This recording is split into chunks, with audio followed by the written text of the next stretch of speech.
ก็มาวันนี้ก็มาเบิ่งวิธีล้างถ้วยมื้อนี้ก็เต็มแต่ถ้วยมื้อนี้ก็ได้ถ้วยกวางสะเลเฮอยู่สังก็ล้างสามให้สะอาดก่อนบัดนี้หลังจากเราสิมาล้างถ้วยเราก็ต้องได้ล้างสามก่อนล้างสามแล้วเราก็เฮ็ดที่เคียงๆหน่อยหนึงเฮ็ดเอาน้ำแช่ไว้เอาน้ำแช่ไว้แล้วเราเวลาเราล้างถ้วยแล้วเราจะเอาถ้วยจุ่มลงน้ำเสร็จแล้วมาหลังจาก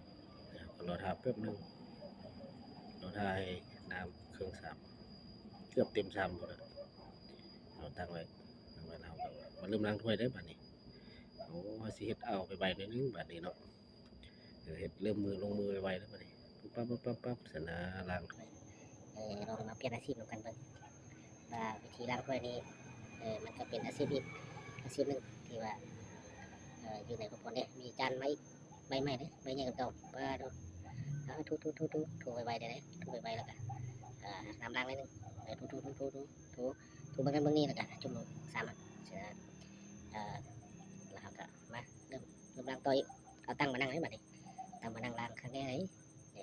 เฮ็ดถูเฮ็ดเอาสิไปใบได้นึงให้มันสะอาด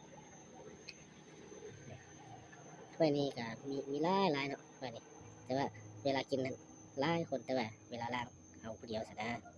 แต่ว่าผู้กินนั้นก็มีหลายอยู่เนาะแต่ว่าบัดล้างกันโอ้ยมีแต่เราผู้เดียวล้าง